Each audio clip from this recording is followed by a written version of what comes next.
Hi everybody, this is Agnes from Sediment, and today let's discuss and taste if Ripasso della Valpolicella really is baby Amarone offering great value. The wine world is filled with many myths, semi-truths, and strong opinions, including my own. And today I wanted to discuss one and maybe even put it to the test. That's Ripasso della Valpolicella, a wine often marketed as baby Amarone or a poor man's Amarone, claiming to offer great value with similar flavor and texture. To see if that really is the case, at least from my perspective, I have decided to organize this blind tasting. We will have 4 wines, 3 Ripasso della Valpolicella and 1 fine Amarone sneaked in. This way, we can find out which wine scores the highest and whether Ripasso truly delivers value where Amarone doesn't. But before we taste, let's quickly break down the main differences between these two wines and the theory behind them. To really understand Ripasso, we first need to talk about Amarone and maybe even Recioto. All 3 of these wines share the same geographical origin, which is Valpolicella, located in Veneto, Italy, just northwest of Verona. And all are made predominantly from Corvigna and Corvignone, grape varieties that are well suited to the drying process known as appassimento. Other grapes commonly used in their production are Rondinella, Molinara, and increasingly popular Osselletta. The grapes are dried in well-ventilated, moisture-monitored rooms for an average of 13 to 15 weeks. After drying, grapes are crushed and fermented into either Amarone or Recioto, the latter being sweet red wine. While Recioto's pomace can also be used in the production of Ripasso, we are not focusing on that today. This very specific and unique winemaking process, appassimento, essentially concentrates various elements within the grape, resulting in full-bodied red wines with high alcohol levels and dense, highly concentrated dried fruit profile. That's Amarone.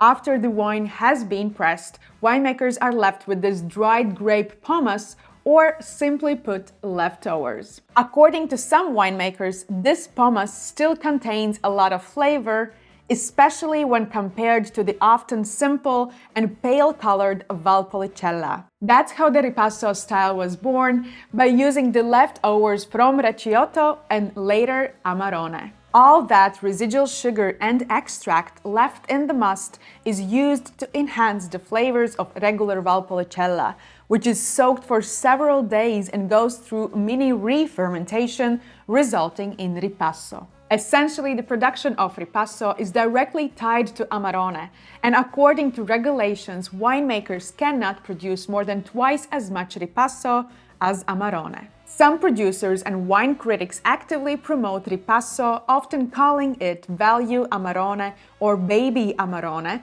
because it offers a kind of step up from regular Valpolicella without the price tag of Amarone. But not everyone agrees. Ripasso offers more structure and fuller body than expected from Valpolicella, yet without the high alcohol or density you get with Amarone. However, there are producers who outright refuse to make Ripasso and do not include it in their portfolio. Those against argue that this process does not introduce any new fruit flavors to the wine. Instead, it results in regular Valpolicella fruit with boosted alcohol and extract, sometimes leading to rather unbalanced wine, or at least wine that seems forced. Others point out that Amarone's grape skins have already gone through maceration, and adding alcohol to them in the form of Valpolicella can extract more of those unwanted bitter, astringent elements. Interestingly, some producers who used to make Ripasso no longer do that, or at least not in a form that allows them to label their wines as Ripasso. Think of Campofiorin by Massi, the OG creator of Ripasso. So today, I have decided to do a blind tasting of 4 wines to see if Ripasso truly offers better value over Amarone and if we can really taste the difference. So let's start. As always, these wines were poured by my cameraman, so I don't know which one is which. I will start with wine number 1.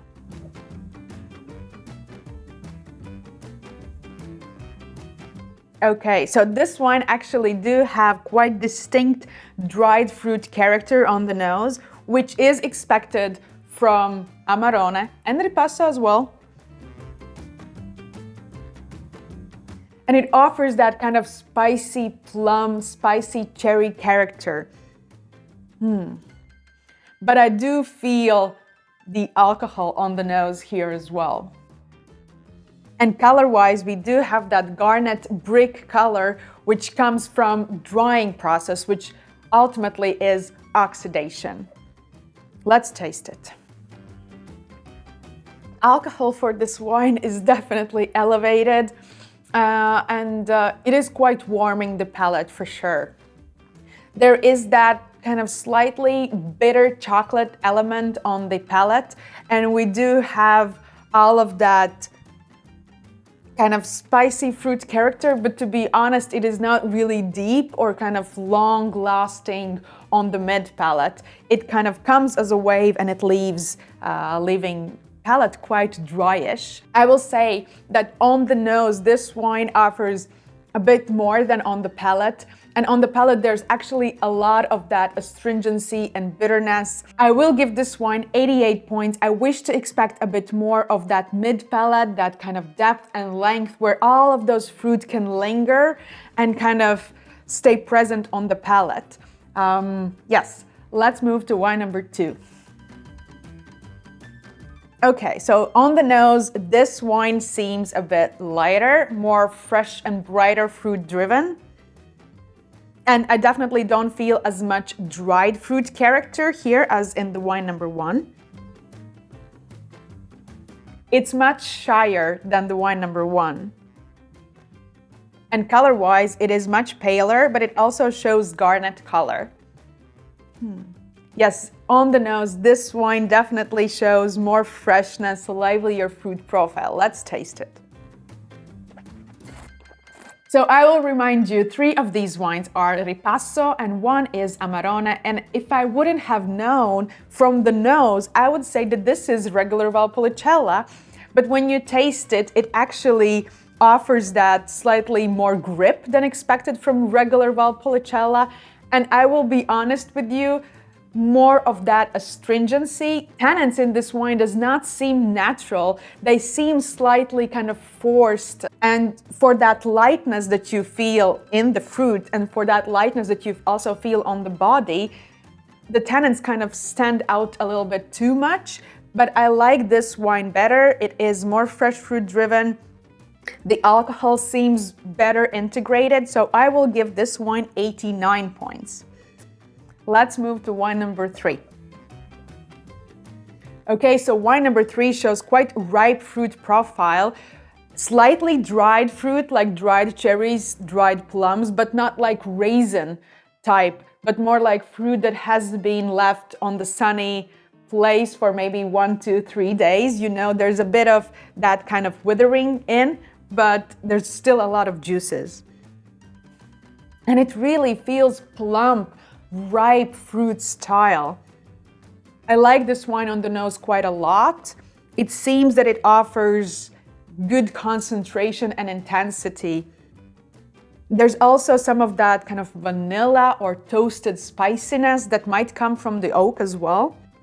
And it is also slightly deeper in color than the wine 1 and wine 2, but it still offers that garnet hint. Slightly jammy or cooked fruit style as well. Let's taste it. Oh, wow. Okay, so this wine definitely has high alcohol. I feel it. But that alcohol is kind of wrapped within a lot of fruit. And that fruit kind of helps that alcohol to be more integrated or intervened or, you know, part of that wine. And it stays quite long on the palate. And I think like the interaction between fruit and alcohol kind of helps to extend that life on the palate for that wine. The tannin here is actually present, but it is not really kind of harsh or astringent as it was in wine 1 and wine 2. Here it is kind of softer, seems resolved in a way, but the nose is absolutely beautiful. And if you remember, I said for wine number 1, I said that I felt the alcohol on the nose and I felt it also on the palate. Here, I do feel the alcohol on the palate, but on the nose, it is all just fruit. It is really ripe, opulent, plump type of fruit, but the alcohol does not stand out on the nose. Really elegant, absolutely beautiful wine. I like this wine a lot. I will give this wine 93 points. Yes, it is full-bodied and it has a lot to offer. Let's move to wine number 4. Okay. Slightly dusted fruit here on the nose. This is the first impression.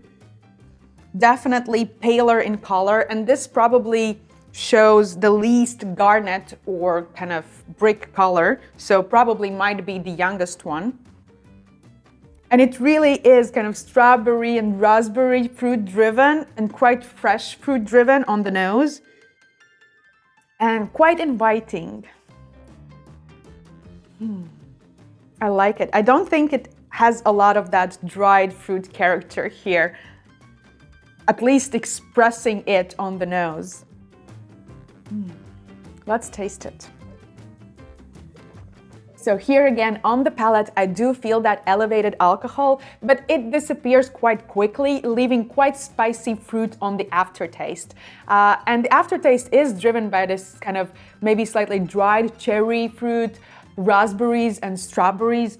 I think it is lovely and great style. I don't think it has the power to be the Amarone amongst all of these 4. I think it is the Ripasso wine, but I think this probably is well made and really lively style of Ripasso. So I will give this wine 90 points. Okay guys, so I have given points to all 4 wines and it is time to reveal them. But before that, I want to give you my honest opinion. So I do think that wine number 3 was the Amarone, simply because wine 1, 2, and 4 did not have that depth, that length, that strength, that power that wine number 3 had, and it just stood out. And there was a lot of happening both on the nose and on the palate for wine number 3. It was quite complex already. The alcohol was really high, like you could feel it. I would guess maybe even 16%, but it was masterfully integrated. It was wrapped within all that fruit, and the mid palate was kind of still weighty and adding beautiful structure. None of these wines, 1, 2, or 4, had that. And I did like the wine number 4 out of the remaining ones the most. So shall we reveal the wines? So we will start with the lowest scored one. Okay, so this is Pra. We actually have visited this producer, Morandina, Valpolicella, Ripasso, Superiore, 2020. Okay. So wine number 2, I gave this wine 89 points, and I thought it was Ripasso. Okay, so this producer is a new one. I am not really familiar with this one. Bionda, Malavoglia. Sorry. So this is Bionda, Valpolicella Ripasso Classico. So this producer actually sources their fruit from the original Valpolicella area before it was expanded. So wine number 3, the one that I said was Amarone. Okay, so another label, Pra, Morandina Amarone della Valpolicella 2016. It has 16.5% alcohol. And I specifically wanted to add one producer with 2 labels, one Amarone and one Ripasso, because that kind of gives you the option to see the quality between 2 styles. That was specifically my aim. And here we see that Ripasso maybe failed for me while Amarone was actually the most liked wine. That leaves wine number 4. That leaves wine number 4, Bertani Valpolicella Ripasso, quite large producer, but this was really beautiful and I really enjoyed it. It was fresh and it was lively and it was juicy style. I actually do think that maybe even their regular Valpolicella would be even nicer because it would have all that fruit and all that lightness without that bitterness or that tannic grip here. So I guess next time you are looking for value Ripasso, make sure to look for a producer who makes great Valpolicella, not necessarily Amarone, because the base wine for these wines is essentially Ripasso. Because chances are great if they make beautiful Amarone, they will have all that goodness, all that fruit, all that tannin already extracted, nothing really left to enhance the Valpolicella. Hey, while editing this video, I realized that I did not finish the discussion I promised about looking for value in Amarone versus the value in Ripasso. Since I just did the tasting yesterday, the conclusion is quite fresh in my mind. And what I realized is that Amarone usually costs around 1.5, 2 times more than Ripasso. And while there are stylistic differences between these two wines, I don't necessarily think that Ripasso represents the baby Amarone style, if you will. And my conclusion yesterday, which I also shared with my colleagues, was if I would like to have fresher, lighter, fruitier style, I would go for regular Valpolicella. And if I would like to have that full-bodied and kind of dried fruit character-driven wine, I would go for Amarone. For me, Ripasso did not deliver that depth of flavors that I would expect. And it was actually 2 or 3 times more expensive than a regular Valpolicella. So for me, this would be the conclusion. I'm sorry we had to do it this way, but sometimes, you know, after the tastings, you just forget the things you have to say. And if you like this video and you love Valpolicella, make sure to watch my other video while I taste all 4 styles of Valpolicella region.